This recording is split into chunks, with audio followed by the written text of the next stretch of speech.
So we have had the discussion about Section A and Section B, that Section A and Section B can be from any area of the syllabus and you cannot do selective studying. Now the heavy lifters, okay, the Section C, okay, which I have discussed some bits in the previous slide, but now you see these are the three core areas. Number one is the interpretation questions, and the second is the group accounts, and the third one you can also be tested with the individual financial statements. So usually it is group accounts and interpretations, but you can always have the individual financial statements. Okay.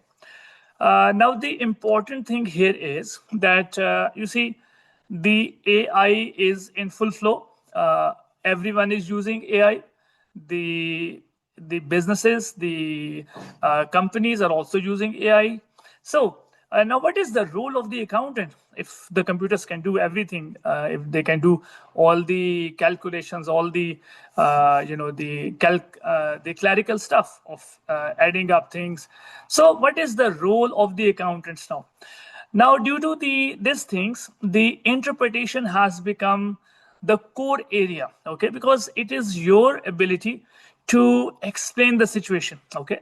So the number crunching, calculating the ratios is not a problem, okay, and it has never been a problem.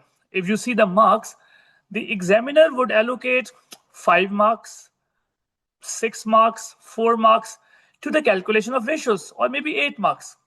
The bigger chunk, like if it's a 20 marker, the bigger chunk will always be explaining what a specific ratio means. And that explanation has to do with the information provided in the question. A lot of students would just give general answers, like if this is a gross profit percentage, if this is the operating profit percentage, if this is the return on capital employed, they would just have their general answers. So those general answers actually makes you lose marks, okay? But if you make specific answers related to the information provided in the question, then you have the ability to earn extra marks, okay?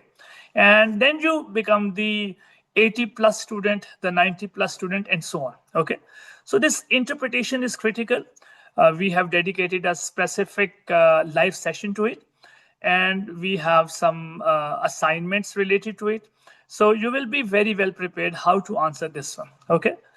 Moving to the group accounts, there are some specific important workings which you must do well. The working should be very well laid out, well structured. So those would earn you easy marks because those are fixed things. Everyone knows how to deal with them. The goodwill working, I'm referring to those things because you've already studied them in the financial accounting. The goodwill, the retained earnings, the NCI, okay? So these major workings are there. And then you have the format. And if you know the format well, you can earn your easy marks, okay? So it's all about structure. It's all about organizing your answer well, and you can earn some really easy marks, okay? So Section C, we can master Section C very well, and we can get maximum out of the 40 marks, okay? So I hope we are going strong. I can take a pause, and if there are any questions or anything that you are uncomfortable about, you can let me know.